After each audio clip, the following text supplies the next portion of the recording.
You may picture it happening like it did in the movie Taken. And then you hear Liam Neeson's voice saying, "I don't know who you are, but I will find you and I will kill you. Dun dun dun." But human trafficking is rarely so simple or salacious. Monsters of this world are not strangers, lurking in the darkness waiting to kidnap. Not usually. They're usually living in the same household, or they're invited in and they act as a friend, a confidant, or a romantic partner.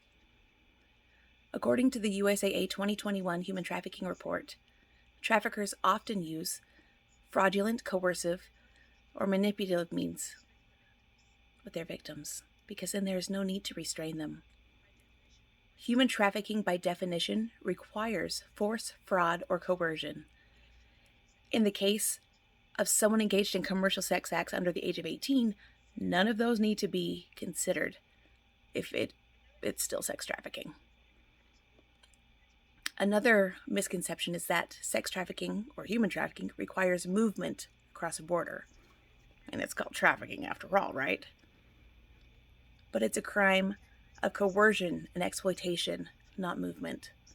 Sure, some do take their victims hundreds of miles away, but others exploit them in the very neighborhoods where they grew up or where they were born. A few signs that someone may be being trafficked is that they are being controlled psychologically or physically. Someone insists on speaking for them or translates for them and does not allow them to speak. The person is afraid to make eye contact, especially with men. The home that Elle grew up in was a strict Christian household. She had good parents, good siblings. When she went away to college, she met a boy for the first time, and she felt a spark. She thought she was in love. He was clever and charming. He was sweet. He asked her to do a few things, but he loved her. He reeled her in slowly, and when she was caught, he became her pimp. He used psychological manipulation, coercion, force when needed, threats of ruining her reputation or hurting her family. He told her that she was dirty. No one's even going to want her now. The shame and fear did their work, and she felt trapped. She was sold over and over again, once in an expensive hotel room with a group of well-respected men. They were fathers. They had families at home. And how did she know this? Because they joked about it while they filmed her and abused her. She was nothing to them. You may wonder how such callousness could be possible from well-respected people in any community. It doesn't magically happen. It's got to start somewhere, right? Pornography is a key element fueling the demand for human trafficking. Porn stimulates, but it cannot satisfy.